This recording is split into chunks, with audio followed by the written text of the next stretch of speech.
Welcome to PAO Fans International. We've got the Aussie contingent today. You've got PanathaFan, myself, and welcome, boys. Evening, gents. Hello, hello. Never a dull moment, is there? No, That's the no, way we love it. especially after this morning's results. I think we experienced as fans the lowest of lows and then the highest of highs. And lucky it ended up with the highest of highs. This is how it's going to be. Today we got a sneak preview of how it's going to be between now and May. Every week, every game. And you're right, every game from now on, it has been really a final. It's been a final. Five more to go in the regular season, then the 6 playoffs. Yeah, I think Rui Vitória called it out as well, didn't he? That there's 5 finals to go. exactly. He's not taking any game lightly. And let's start with the first final, which happened this morning. So earlier today, Panathinaikos played Aussie. We defeated Aussie at Waka 3-2. Eventful game. So we had an early goal chalked off due to Vaianidis offside. Beautiful team build up where they found an overlap run from Vaianidis who cut it back to 40, but it was offside. Vaianidis did stroll into an offside position, and then from out of nowhere, in the 27th minute, on their first chance, Offie took the lead, almost carbon copy goal of what we did through their young player Theodor Sulakis in the 27th minute. I'll go more details of where faults lie. 42nd minute, Fundas doubled their lead from across from their right back Gonzalez. We went 2-0 down, and then the eventful second half kicked off with Pelistri finding the net, courtesy of a goal from Pelistri and an assist from Unahi. Then in the 72nd minute, Fortis found himself on a score sheet thanks to a good build-up and unselfish play from Swideski. And in the 81st minute, we took the lead 3-2 through Vaianidis after a good solo run, a bit of passing around. Tete had the ball, low cross into Vaianidis, who somehow trickled in to give us the lead. Boys, what did we think of this match? I think this game, you can break it down into three parts: the good, the bad, and the ugly. We may as well start with the ugly and get the ugly out of the way, that being the officiating. We hate talking about it, but we have to. With Greek referees, they started. The others have started with their usual mind games and tactics, and we saw it again in this game. No different. These Greek referees that will sell their soul for $1 are good enough for them, but the referee that had the Champions League final apparently isn't good enough. We're robbed of 2 Stonewall penalties and a very possible red card as well to offer in the second half. So that's the ugly out of the way. The bad is obviously clearly the first half as a whole, and that's Vitória has a little bit to blame for that as well. In terms of his player selection, we had 3 players suspended. Aral was rested as well. We've got the Jedvai news out for 4 weeks, but Blind Freddy can see Zeka was never going to work in 2025 starting a game in the Greek league in midfield, and we paid the price for it. When you got Zeka, Schenkenveld, a very out of sorts Bakasetas, and the rest of the team is just so slow out of the blocks, so lethargic, it shouldn't really come as much of a surprise. Then the good is that Vitória rectified it very quickly. The 2 new signings, Siopi should have come on earlier, but the 2 new signings made a difference. I had a great feeling about Zviderski, and we saw every positive that he can offer us moving forward, not only this season but also in the future. Other strikers would have been greedy and taken the shot on there for that second goal. He had the presence of mind to square it for 40 to poke it home for our second goal. But yeah, overall, I mean, everyone stepped up a gear in the second half. Even Tete and Unai, lovely assist by Unai for Pellistri's first goal.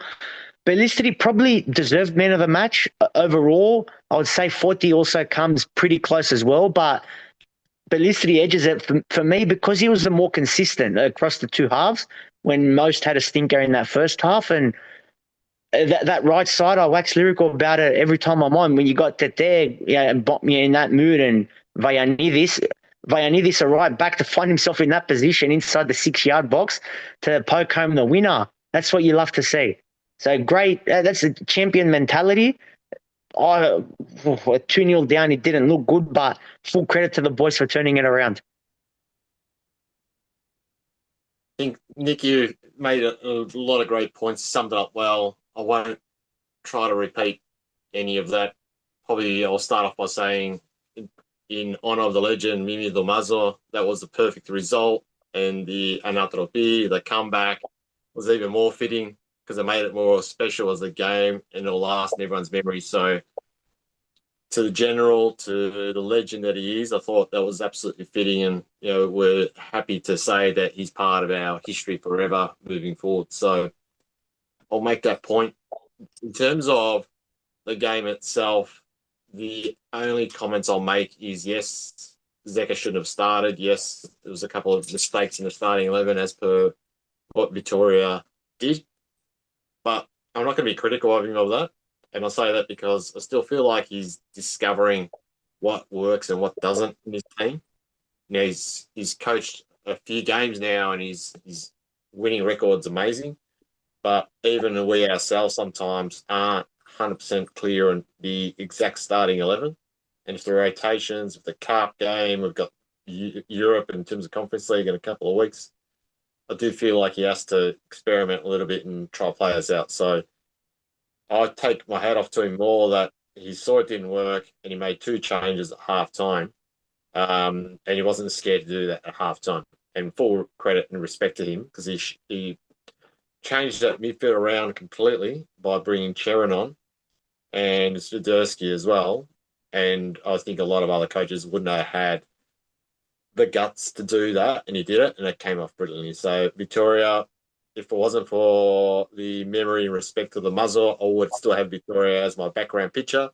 In respect to the guy as a coach, I think he's been absolutely fabulous. The best thing that's happened to us, this season. Absolutely. All right, I'm going to go a little bit more in depth. So, how the goals were conceded. The first one was that an overlapping run. Fundas had the ball, overlapping run by our former player, Hadzi Theodoridis, who, you can't blame Vayanidis in that instance. It was a 2-on-1. Maybe you can point fingers maybe at Tete, tracking that man. He had a bit of space. He low cross the ball to their striker, the Theodosulakis. And then from there, Bart was marking him. He was a lot closer in that build-up play, but just completely lost his man. He was completely unmarked and then had time to put that away. The second goal was scored through. It was a cheap turnover from our defense. We had the ball. We turned it over. They had it not too far on our left-hand side, and all just statues. All the players were just statues. Unahi didn't really pressure the ball player, gave him time to whip in the cross. Bayanidis then lost his man. Fundas just hit a powerful header past the hapless Dragowski. Was really against the run of play. The first half wasn't too bad at all. If you look at everything in terms of the play, the possession, the chances created, it was actually a good half, really, minus a few frustrating things that happened. Slack passing, that final third execution. The starting lineup did raise a couple of raising eyebrows with Zeka being there. Schenkenfeld was an injury question mark coming into the game. He got the nod, but he wasn't really up for it. I know he showed passion after we got the third goal, but he just looked like the whole game wanting to get into a bit of an argy-bargy with their striker, and he just was pretty poor. Unahi, he got the assist, but I was a bit disappointed by a lot of the turnovers he did. He rectified himself a little bit more in that second half and redeemed himself, but um, there were some really bad turnovers, some really sloppy execution. Even his free kick, he took one free kick high and wide. Um, Tete as well. And now this is why I don't like Sofa Score. Sofa Score gave Tete man of the match, and he was far from it. I think he had maybe a little bit more of an off game as well. Execution, just decision making, everything like that. But um, you know, come half time, and Rui Vitoria gave an epic speech. Halftime team talk, so I'll just translate it quickly. No one's crying. He doesn't want anyone's heads down. No heads down. You've got to show that you want the championship. If you want the championship, get in the game and show that you want it. Then he proceeded with changing formation from the 4-3-1-2, 4-2-3-1 to the 4-4-2, a formation that he's known for. So he took off Zeka and Bakasetas, and you see it online. We had comments replying to us about Bakasetas' performance, and I'll come to him towards after the preview or the review of the game. Threw in Sudeski and Cheran.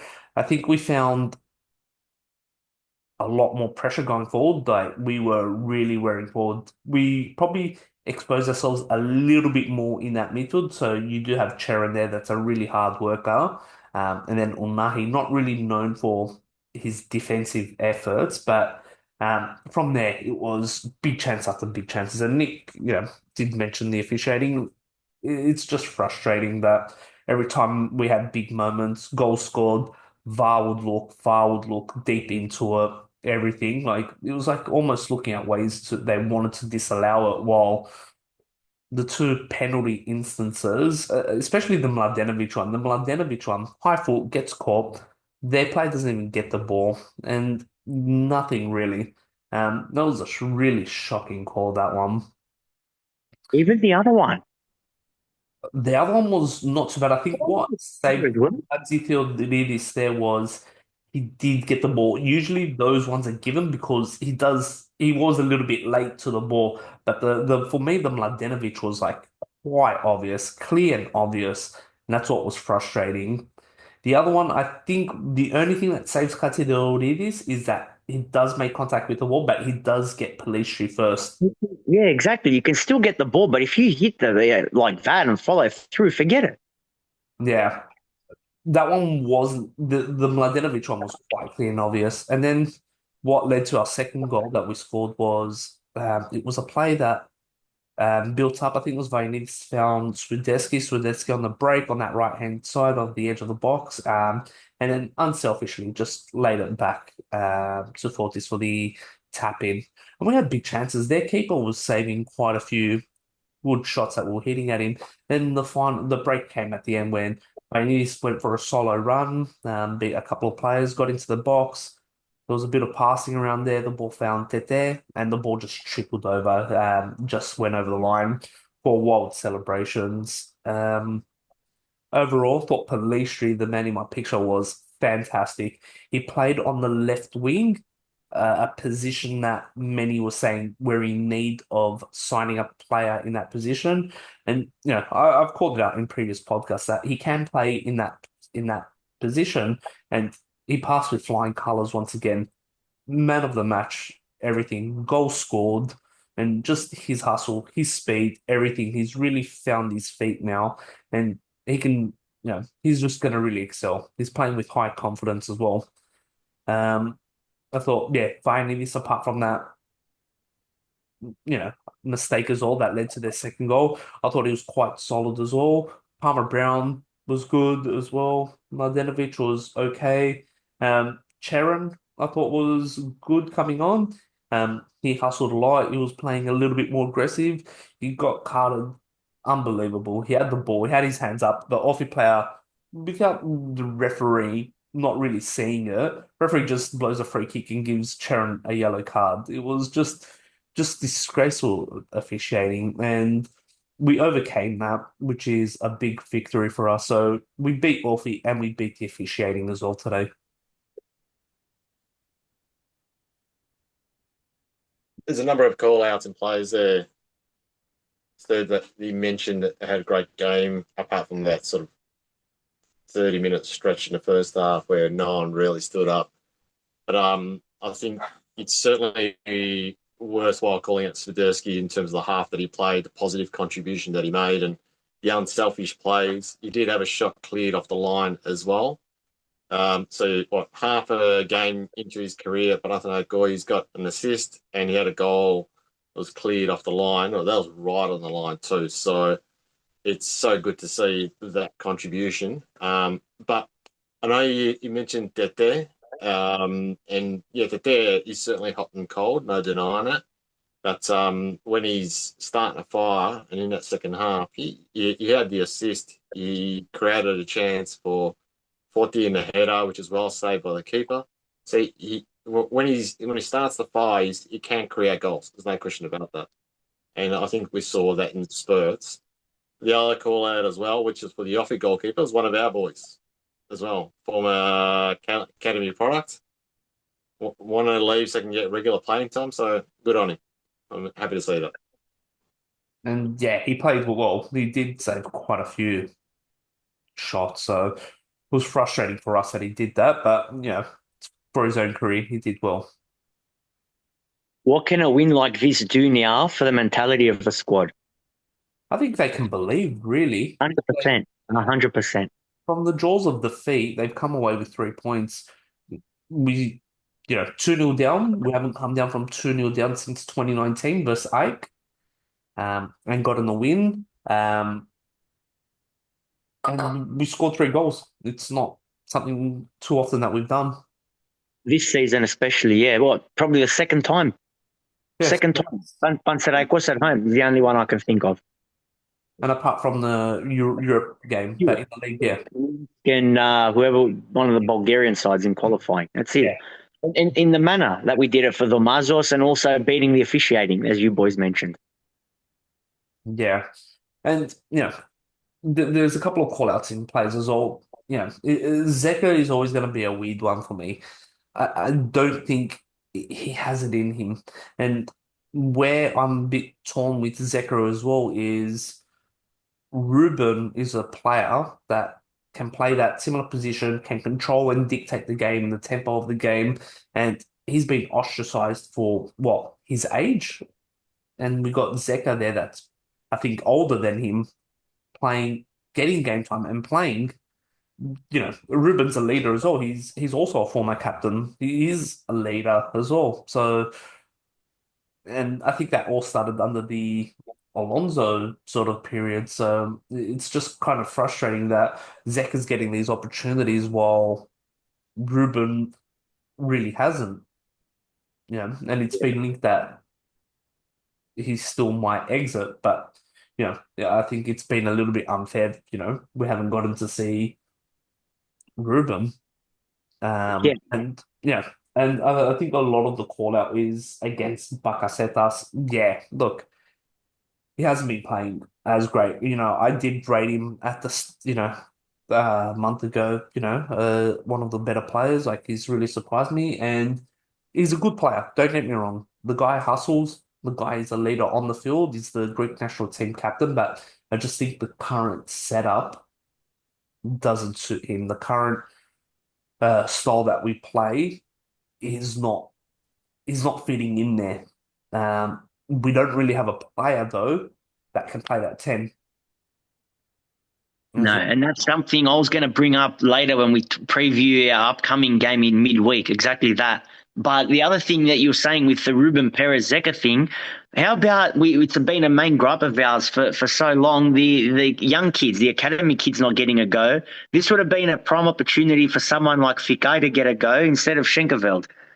That's been ongoing now. It's been persisting for some time, and the only thing we can thank Alonso for is bringing in the duo of the wingers, but Tetepe Listri and also Unai.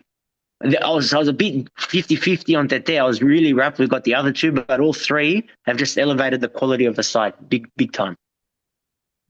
Yeah, you're 100% right. I think a lot of people ask about Fico and why he's not starting when you got Schenkerfeld, who unfortunately this seems to be coming to an end of his career at the club. Well, the thing is, it's looking like Fikai might not be good enough if he's not really getting the opportunity. And Rui Rui is favouring, but Rui's known for in Benfica, especially promoting youth. Felix, Ruben Diaz, a couple of others. So he's got history of playing kids. He's not afraid to play kids, but I think we're at the point where I don't think, Fike is going to cut it at this level, or else we'll see plenty more of him. You're looking at Olympiacos, they've got, their two players that have already broken through and are pretty much regular players, younger as well. So I don't think Fike is good enough from what we know. He might have been good young player, but him that may not have translated it at the senior level where it's required. Um, we've seen that with a host of young players that they were good in their young days, in their youth, but just couldn't carry it over. We can put a whole list, at least 10 names. Make And it an 11 comfortably. yeah, they just haven't been good enough to make the step up. And that's every possibility that you're right, that he's not good enough. I guess from our point of view, well, certainly also from my own personal point of view, I still feel like Victoria is sticking to what he knows, and slowly he's going to mix it up in terms of formation. I mean, today's 4-4-2 for the half is a good example of that. And with Siopi coming in, he's going to then further tinker with the starting lineup too. So I'm curious. I like to see Fico get a start because I like to, for my own benefit, understand where he's at. But if he's not good enough, wholeheartedly agrees to Sturge shouldn't play. Yeah, and we did play on the Saturday Greek time, this league game. So the other games, key games, we kind of put the pressure on the other teams. Olympiacos travel away to Levadeikos and Bulk host Ike. So obviously, by the time this gets listened to, those results will be known. But at the moment, we sit 1 point behind the Gavri and several ahead of Ike and even more ahead of Bulk. So, you know. Ike not winning is the ideal result. So whether Bulk wins or Bulk, draw, obviously the draw suits us more, but Bulk win suits us as well as compared to Ike. So that's interesting. And those three teams obviously have to play each other as well. So while we've got a final pretty much every week, they've got a harder run. I think and we'll come to the preview next week, but our hardest game is arguably going to be next week against Aris away. So we'll come to that preview. We'll have a look at that. But you well, it's you can use the cliche. There's no easy games, but you look at the favorable runs and draws. I think we've had a harder schedule early on, and then you know quality wise and just historical, it does end easier compared to the others. But you have to take it game by game. You can't really look forward to the next week without having played the current game. So, we beat Right. Orphe. That's great. And, the next game is obviously going to be Olympiacos, which we'll review shortly as well. But yeah, big 3 points in regards to that. So and just the socials. If you looked at the socials today, on fire, on fire. The fans were obviously ecstatic. Just the comeback. I think what the team is also showing is not just that it can play, but it can fight and not just give up, throwing the towel, that they're playing to win. They're showing heart now. So while crowds have turned their back on the FC team, it's good to show that, this playing group is not really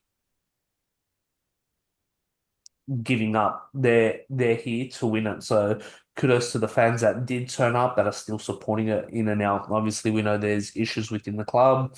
Um, whether it's the organized fans or just fans in general, with ownership, just management, not Victoria, but say probably Papa Dimitri, and we'll come to him very, very shortly.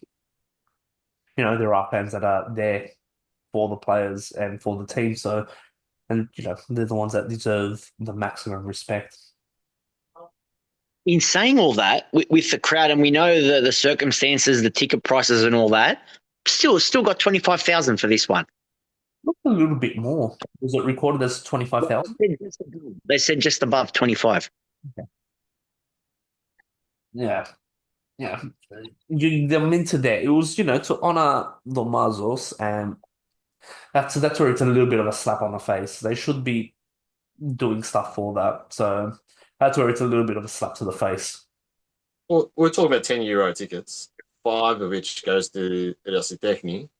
So the club itself wasn't really making much money at all when it comes to tickets. So that for me, honouring the Mazo, respecting Victoria, the players, the contribution to this technique, all of that for me means that no matter how you feel about Papa Dimitri or Alafuz or anyone else in administration, that's not good enough reason to stay away from the ground as far as I'm concerned.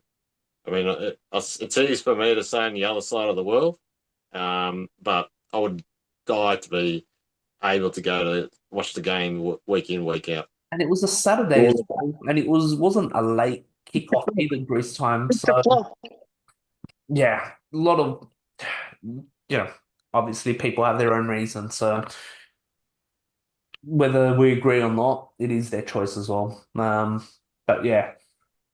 And talking about Papa Dimitri, let's go ahead now with the signing. So the transfer window for sales is officially closed, coming into Greece. I'm not too sure if that also applies with the loan. I think that goes for a few extra days. But Free agent search and as well. free agents you can sign. Free agents until the 12th of February, from what I read. But loan or transfer is done. No more. Loans are done. Okay. Look, Now, I think we're done though. I can't see anyone else coming in. yeah, not as a free agent, but Right. let's go with the couple that did come in. So we did sign Swideski. Swideski isn't, the former PAO striker, came from Charlotte MLS. The boys covered it last week. So he was one. He made his debut, got an assist, almost had a dream debut of a goal as well. Played very well. He fit in that 4-4-2 formation. I think he's going to complement Forty very well, and I think he's going to be a handy starting striker if anything happens to Forty in terms of any injuries, any resting. I think now we're a bit more confident that we've got a striker that can start and you can rely on. And then a couple of days before the window, we did sign Greece International, and from Cardiff, um, Manolis Siopis. That one, undisclosed fee, from my understanding. I'm not too sure if the fee's known as of yet. He plays the defensive midfield. Now, I've got a couple of queries about, or concerns about this one. He came out and said that they've been speaking since December, which is all good, but we waited until the second last day to make the signing, and there were others ahead of him, including Mete. We almost had Mete, but if for those that don't know what happened, um, the scenario, which is very plausible. I won't say it's 100%. This is what exactly happened, but Panathinaikos had an agreement to sign Mete. Um, it came out in the media. Um, the media was reporting to it, so obviously it was a bit of a transfer leak within. Um, there is, I think, all pointing to Papa Dimitriou talking to the media about it. Lucescu got wind of it, got Savidis on the phone to do everything he can to hijack the deal. Mete obviously then preference bulk, just thanks to his history playing for them previously. Yeah, and we in the previous podcast we talked about Mete almost done deal. It was a matter of a few hours that he was gonna actually arrive. So Fadasu, what changed it then? And then yeah, and then the agent of Mete came out, I think, changed the demands of what was required, and Panathinaikos released a statement saying that they're not willing to play any of their games. He can go to bulk. So it was pretty much loose lips sinks ships kind of moment there for us in signing Mete. So Siopis may have said we've been speaking to him since December, but he wasn't the primary target, and that's what's just a bit frustrating. If we've been speaking since February and we were in need of a defensive reinforcement, and we wait until 2 days before the window shuts, like what's going on? Like these kind of signings need to happen when we've got fixture congestions, when we've got derbies, not after we play our derbies. Yeah, a couple of these decisions are just mind-boggling. It's it, the problem is, and I've got nothing against Siopis as a player. I actually rate him quite highly, especially for the ethnic year. We've seen him put in numerous very, very strong displays, and he would have been great a few days earlier against the Gavri in that away derby. He would have solved a lot of problems. It's what you said, Sturge. You go from Meite, one end of the spectrum, to Siopis who's a completely different player in every sense. How do you go from Meite to Siopis? That's the problem. Whereas we know Meite, as we discussed a fortnight ago when we were on, he would have fitted the style, Victoria's style, a lot more easily. Siopis is going to be a very different player. He's going to bring a different skill set to the table. As I said, we needed him, as I said, a few days earlier, and he's going to come in handy. February is a stacked month, but Victoria has probably never heard of him, so he's going to have to find a way to properly integrate a play he doesn't know. And yeah, he must have been plan D or plan E if we're talking to him from December and we wait that long. Yeah, well, we know he's plan B because mate there was a priority. And yeah, I think you're right. It's probably plan D or E. But I think we all know signing gun players in January in any league That's is right. very, very difficult. So I, like most fans, was hoping for a gun number 6 to come in, and some of the names float around. One can't help but get a little bit excited as to what's to come. It wasn't meant to be. In saying that, though, Siopia for me, as much as I was disappointed with the way the club's handled the whole winter transfer period, obviously summer for us, I think Siopia's not a bad choice. And I go back to 2 weeks ago, we talked about mate there. I had serious reservations about him, simply for the fact he hadn't played for, I think it was 8 months, 9 months. Siopia has not stopped playing. He is match fit. Plenty of minutes at Cardiff. He's had full seasons for the last few years. 4 years in a row, weekly, constant. Constant. He's match fit. He's got the experience. He's known for, as the Greek will say, endosy. His pressure, his running, his defensive plays. He's not a creative number 6, which is what I want. out of a number six, like a Ruben does those magical balls, but he's going to make up for it in terms of his pressure and his defending on the field in terms of that number six position. So I think it will certainly come in handy. And it's, as you called out, Nick, it would have been good to have had him a few weeks ago. Yeah. So And I put the I've tweet out. seen, sorry, Serge. I said I put the tweet out. It was it was hard to get excited about the signing, but yeah, there's multiple reasons for that. It's obviously what the players that we were linked to, all the names that was thrown out right before the Siopi's name dropped and came out, and it was just the timing of it as well. Like if we had that kind of a player during the derbies, different. It's obviously quite different, but you know, just the timing of it, the players that we were linked to, and I blame myself for being sucked into, the social media, the clickbaits, everything. Like there was plenty of names thrown about that, we were close to speaking, and some of those were really good players, like Ljubicic from FC Köln. There was the South American player that I don't want to Oh, Rayo Vallecano one. no, there was the other one. No, no, it's Talleres, Portiria. Yes, yeah. I don't want to go too much into that one because there's obviously that one is still doing the rounds, but it, I felt we didn't need another six pressure player. I felt we needed to target more of a ball player because Arao's good, fantastic defensive mid as a defensive player, but he's really been lacking offensively. I felt the six needed to be someone that can play a little bit more with the ball on the feet, get the passing right, just the correct passing. I just feel like he hasn't been able to do that. But let's just see now what the next the season how the season ends with the incomings. Now the outgoings. And this is a failure once again on the club.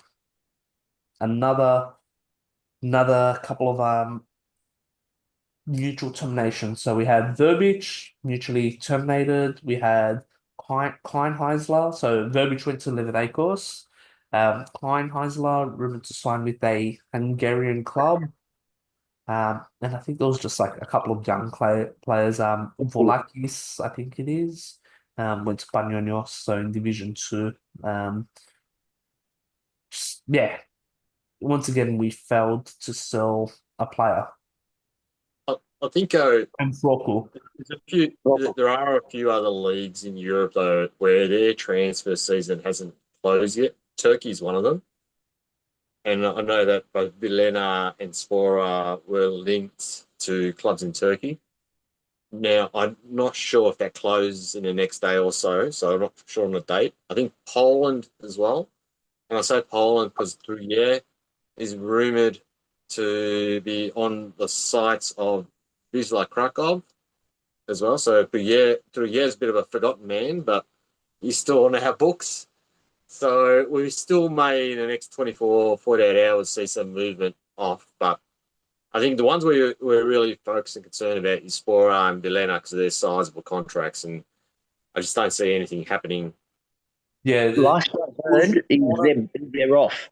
Sporter was off. Yeah, the Sporter deal was off. He was linked to Antalya Sport, where Siopis and Zavelas and Bakasetas all played together.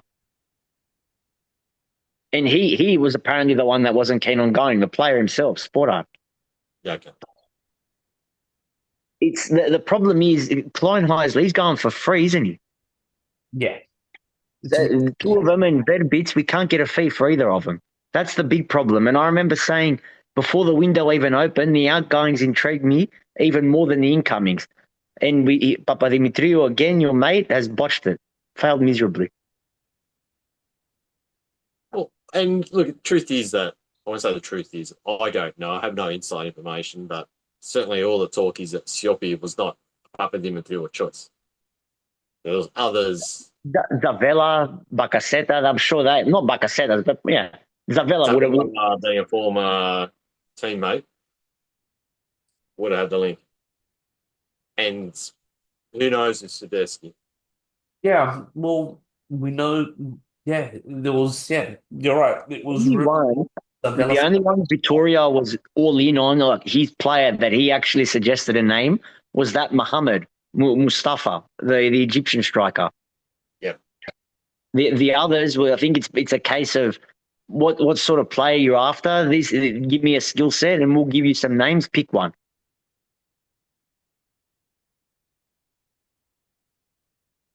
Puts the I puts think of it. the different skill sets into his spreadsheet and clicks on go, and the name is pop up. I was gonna say, yeah. Well, there was the talk that it was a Zavelas Bakasetas welcoming essentially to bring him across. So that's it just further proves that again we failed to sell offload players, and that's all on Papa Dimitriou. Remember the talk a few months ago? He's gone any day and all that. He's survived, well and truly survived. He's no doesn't look like he's in any danger, and he's still. We've changed through so many coaches like Sovraka the last few months until finally we got a proper coach in Victoria. But this guy still makes appearances on the bench. I've never seen a technical director, let alone once on the bench, so often, almost every game. It's interesting though that we've called it out in this podcast for a long time now in terms of our concerns about his ability to do the job.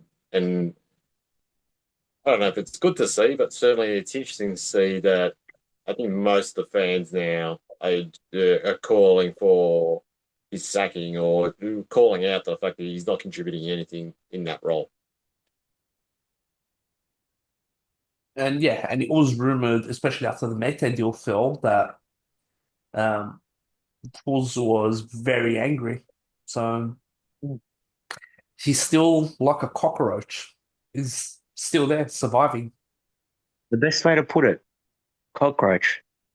The only saving grace is again like Zviderski and Siopis. They both played in Greece. I mean, a very small section of the fan base is pissed that Siopis has the ex Ravro links. It. These guys are professional players. That doesn't bother me in the slightest. But as you said, PanathaFan, these guys both know the league. They want it to come. They'll do a job. What I think is also interesting is that our competitors, our rivals, didn't necessarily strengthen in a big way either.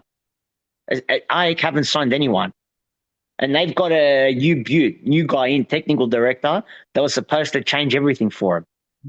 They're close to selling Levi Garcia, but Yeah. Polk brought a couple of players in. And they didn't strengthen, though. Belkas at age 32. He'll be good for the squad. I think he'll be good enough for the Greek league. I wouldn't write that one off. Greek international still. I wouldn't write that off. But Mete as well, reinforcement. They got the Polish player as well. I wouldn't write them off. Olympiacos did unfortunately some good work as well at the end of the.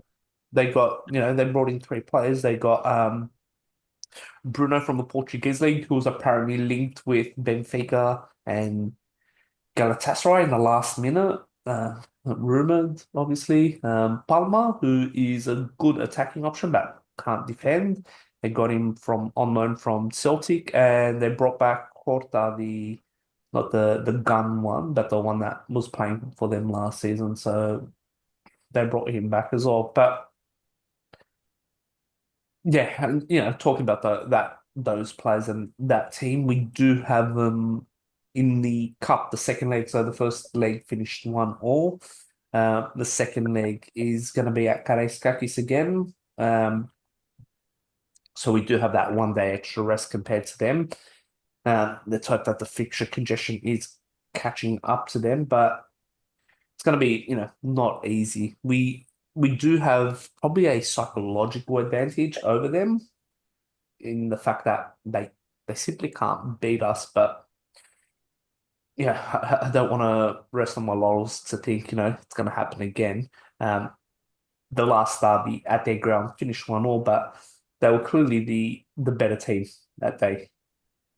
Even with 10 players, they were the better team. And they got pretty much three guns that can do the work for them. Muzakitis, Kostulas, and El Kabi. Even though El Kabi has been goal shy versus us, he's still a threat. You give that guy any kind of space, and he can score it. So I'm hoping that the defensive pairing that comes up against him, like stay tight on him. So Ingerson should be back, I think, for that one. Uh, Yes. Yeah. so he had a week off, which is good. And obviously Aral will be back. So see what kind of fixture, what kind of squad we put up. Does he go for the win? Does he really concentrate and go for it?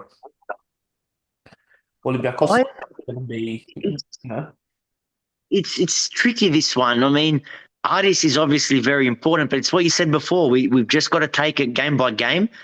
And for now, even though the league's the most important thing, I think we just got to prioritize this game for what it is. It's a derby, and personally, I'd go for it. The most interesting, what's going to fascinate me is the midfield, because as you said, they had it over us last time we met. We can't go with what we've been doing against them. We can't keep repeating it. We know their game plan. It's going to be give us the ball and we'll press you high with a lot of intensity and in your face and high up the pitch and all that. I'd go with Siopis for this game, honestly, from the start. Siopis and then someone. I, I don't know if Siopis Maksimovic would work. So maybe like Sedin it was brilliant today. Play on that. He's on a good run of form. Give him a start in this one as well. And Bakasetas has to come out of the spotlight for a little bit. It's been now 5-6 very bad games in a row. He's got to come out of the firing line. but So the midfield intrigues me most. I'd be going Siopis, Sedin, and Unai.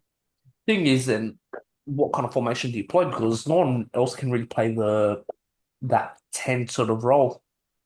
If we go 4-2-3-1, no one can really play that. And only maybe Jusic can, who was playing it a bit last year. It wasn't his best, but only That's the other thing. Does he come straight in? I'm not sure. he'll play. He'll play. I've got no doubt that he starts this game. I've got no Depends doubt on he starts, and I reckon Pelistri will start again on that right wing because So every, no Pepe. every time Pelistri plays, he's a nightmare matchup for Tega.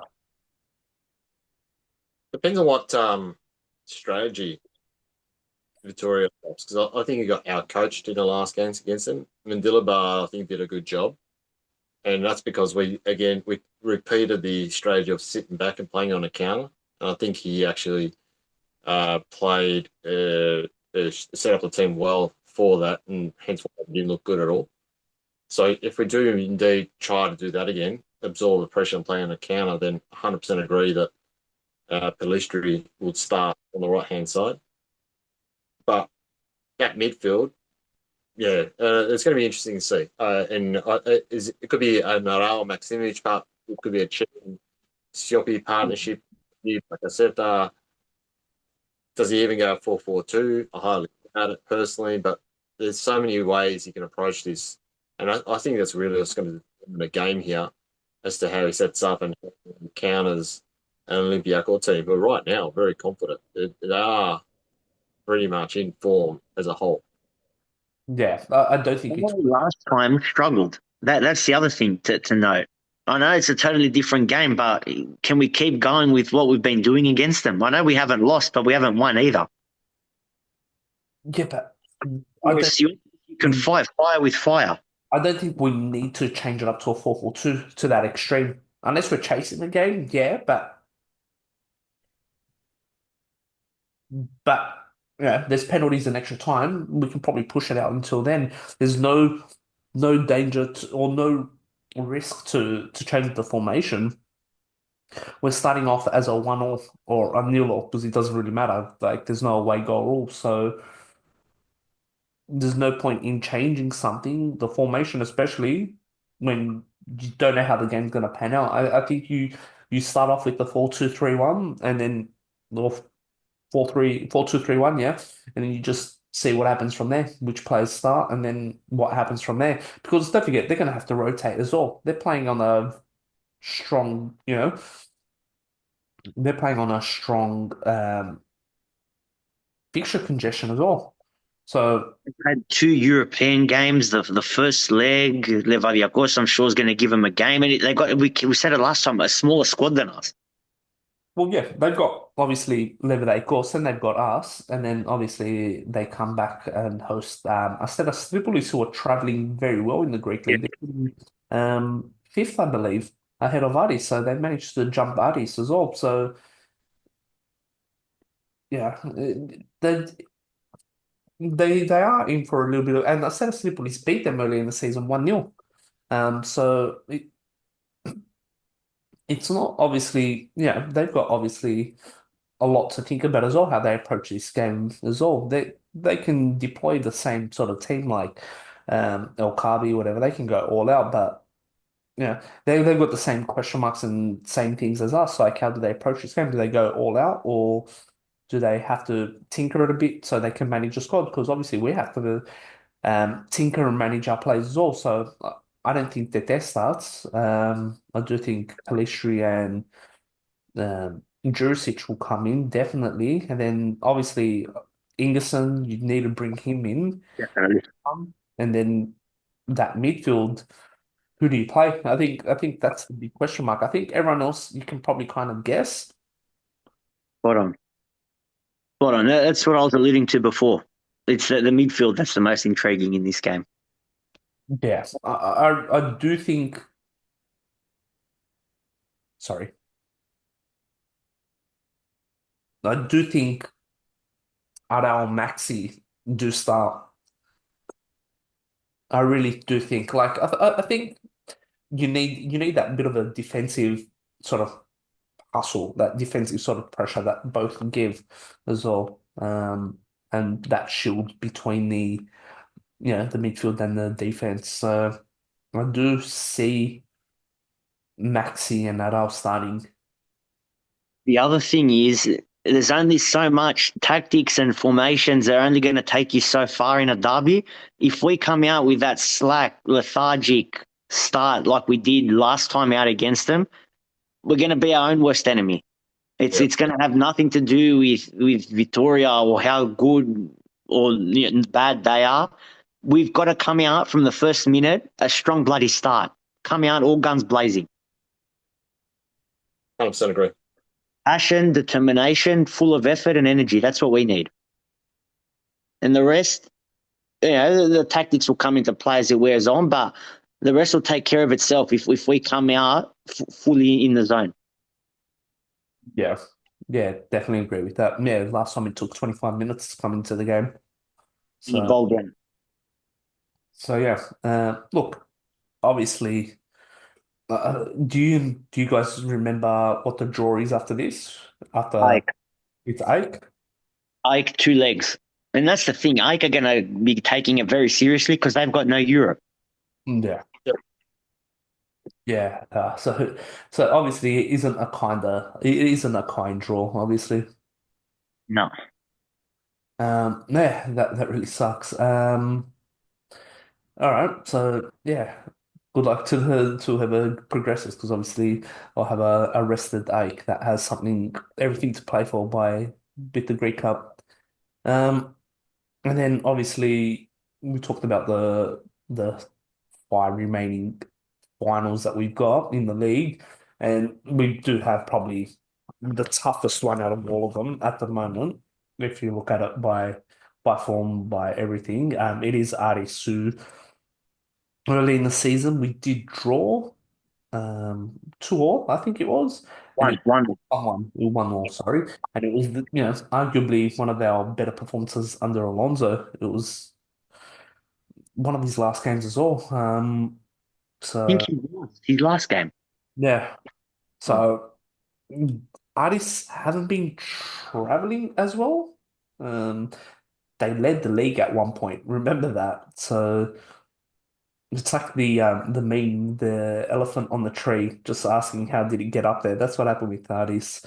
Climbed the tree all the way up, and then now has just been free falling into sixth now. Well, Philo, the coach. Yeah, so they do have one of our old boys, Uzunivis there. So be interesting to see how they approach it. They did get there.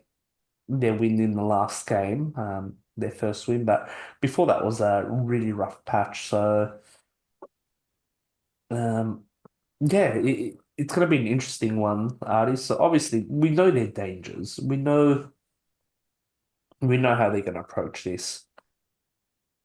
You got to just same way we treat El Cub. You got to treat Moron the same way.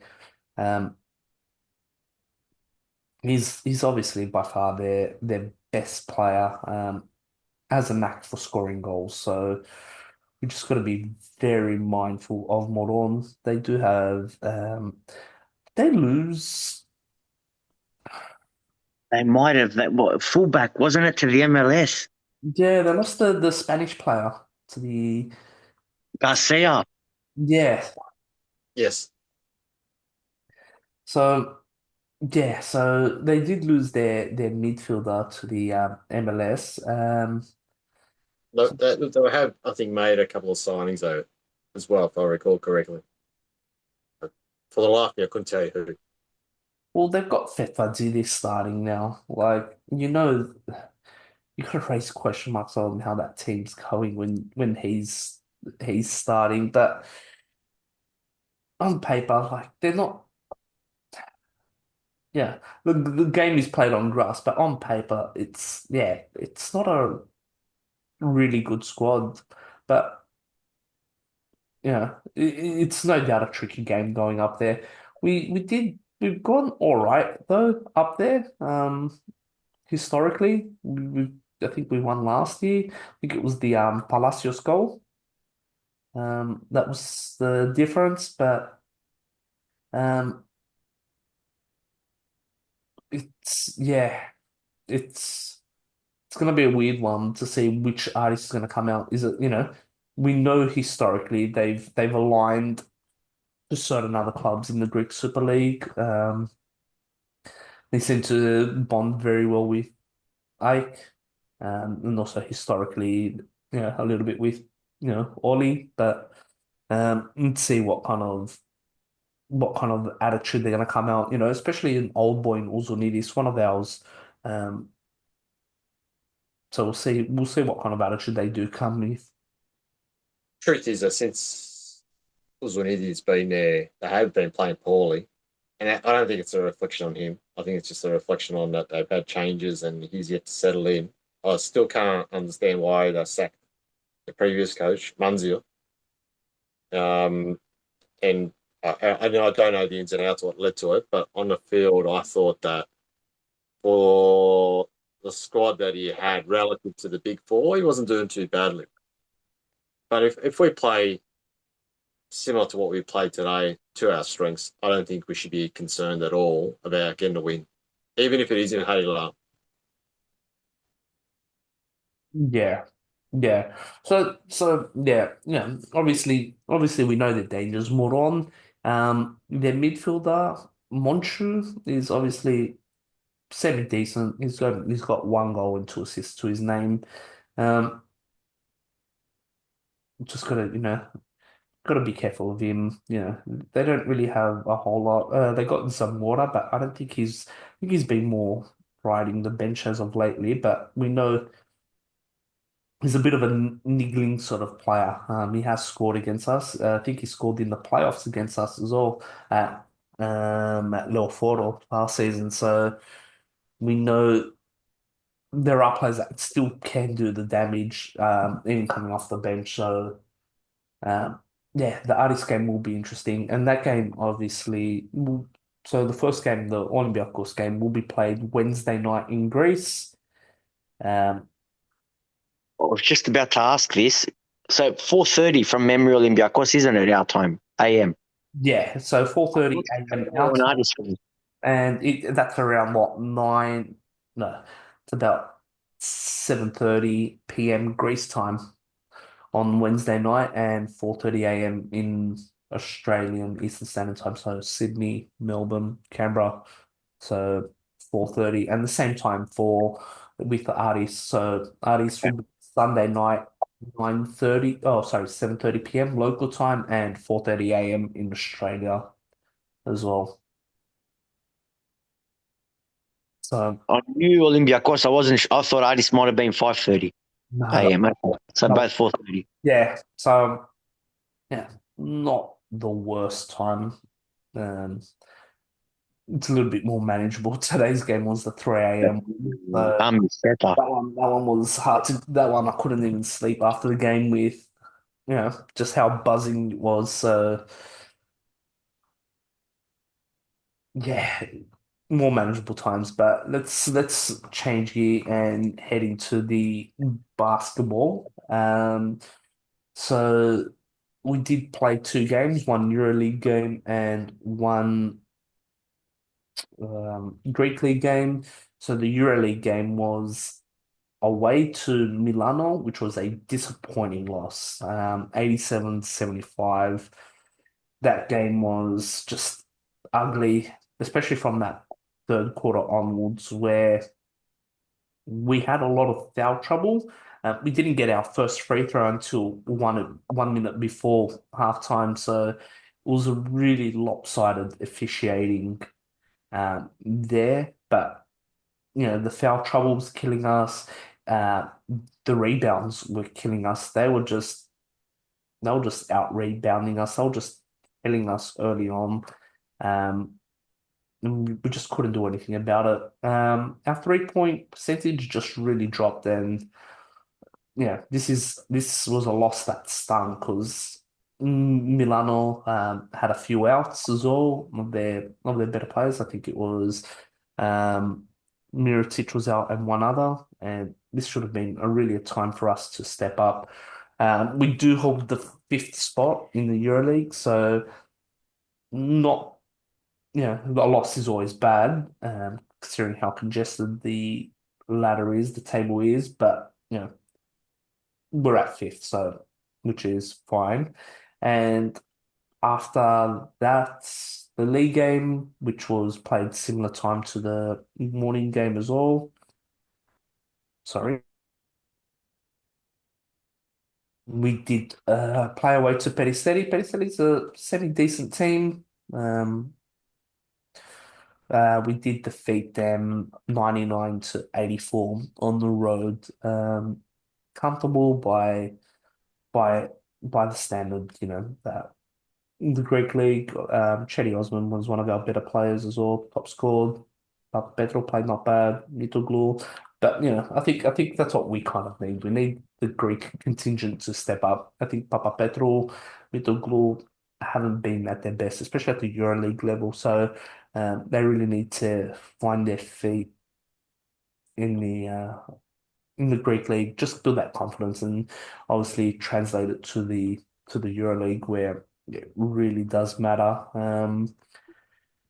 Because there's two tough games in the EuroLeague coming up, both home games and both against Turkish opposition. So Fenerbahce and FS. Fenerbahce sitting second, played one less game than Olympiacos. Uh, so that one definitely is not easy by any means, and it wouldn't surprise me if we are underdogs in that one. And FS as well, traditionally have been a very good team. Obviously, since Ataman left, they've been less than impressive, but um, nonetheless, I think they beat us earlier in the season from memory. It was a big scoreline, wasn't it? Like a 20 plus margin. Yeah, That's so right. We beat Fener though the first time. yeah, Very early, very early doors. I think from memory, we were roughly at the same win-loss ratio last year. And then we just found our form and came home really strong. But unfortunately, this time around, it's the injuries that are killing us in just getting that team harmony and consistency as well. So I, yeah. I, I suspect we'll probably struggle for a few rounds yet, unfortunately. FS is currently sitting at 12th, so it's just a bit of a weird one. But let's see if they can turn it around. What can Ataman do to turn it around? And, the players turn it around as well. So The league's wrapped up, so they got to go all out for the Euro League. Go and try and finish as high as possible, ideally in that top four. yeah, yeah, Because the league, you're going to get the home ground advantage. Actually, that's the only positive from that Milano loss was the fans. A sizable presence made the short trip across to Milan from Greece, and great sight, great scenes and all that. And but my cousin, I'm sure she's going to listen. She said she'll listen. She was there in amongst it all with the away fans and all that, and had a great time meeting Juancho. I had to shout that out. yeah. He's a bit of a fan favorite, especially amongst the women, Juancho. So you just see that from the socials. But yeah, obviously two tough games coming up in the EuroLeague. Yeah, and they're never easy opponents, the Turkish team. So let's just see how that goes. But yeah, that brings us almost to the end of the podcast. So, anything you boys want to discuss, bring up as a final note? Anything that we missed? No, I Just don't think we've missed anything. I think we've covered all the key things for the next week. But I must admit, I am excited though. The next couple of months, it's going to be a fun ride. I'm shitting myself. That's what I was going to say. I'm shitting myself. Between now and May, as I said, every game is going to be like today, I reckon. Not the stress levels, but we're going to be so invested, and it's going to get more and more high stakes. Is what I'm trying to say. As we progress, it's not going to be for the faint-hearted. There's a couple of nastier kickoff times as well coming up. Because we got the likes of there's Volos in there, there's Lamia. Bolos and Lamia are 2 a.m. games Yeah. for Australian viewers. Everything else is okay. We've still got to play. I'm trying to think the remaining the remaining four, taking Aris out. Atromitos is 4 a.m. Panetolitos is 5 That's it. a.m. Yeah, the two Europa games, one's at 4:45, the other one's at 7. So That's the other thing. The 2 games a week is back, of course. So we've got now Olympiacos Aris. Then right after Aris, we travel to Finland. yeah, Is that the first leg? Is that the late kickoff time, 7, or is that the earlier time? 4:45. Okay. So yeah, the fixture congestion will start now. It will start now for us. So that's why yeah, Shilpi's important player to come in. Obviously that key reinforcement. Also Sudeski. But let's see how the back line holds up as well. Obviously there's a couple of question marks. We saw a little bit today. Um, the question marks about the defense. Yeah. But comes off contract at the end of the season. I don't think he gets extended. I think it's time to just part ways with Bart. And I fear the same will happen with Magnussen as well. He's been on the sidelines longer than Palmer Brown, and he's And, just set up. and the club did the right thing and gave him a contract soon after he did his ACL. He had the knee surgery, so they could have easily let him go because he was coming out of contract, but instead they gave him an extension, even though he was injured. So I don't think he's going to get that same generous offer this time around. And that's if he can play, unless he finds something closer to home. But yeah, that's a he's been out since what, last October, I think, as well. They're all December, yeah, 2023. yeah, so it's almost 16, 17 months, and ACLs these days are 9 to 12 month injury, but there hasn't been reported complications. Like he was, doing the training early. He was back, and then he got injured again. Yeah, Something yeah, else. it's another injury. That's what happened to him. And that's the other thing, the timing of the Jedvaj injury is such a bummer when we got all these fixtures piling up. Yeah, yeah, He would have helped big time. Because now our best 2 centre backs is going to be Ingus and Palmer Brown. yeah. And then we're going to have to rely on Schenkerveld. at some point. Adal can, Preferably Adal the can play centre single back. game. Adal can play the centre back as well. He can, and we used to see it, but Victoria hasn't trialed that yet. I'm sure he would have seen the tape or gotten the inside reports from the team that about his centre back. So, and he can do a competent job as well. And as I said, I think he's probably a better defender than player on the ball. So there's a lot of positives in that switch up as well, if need be.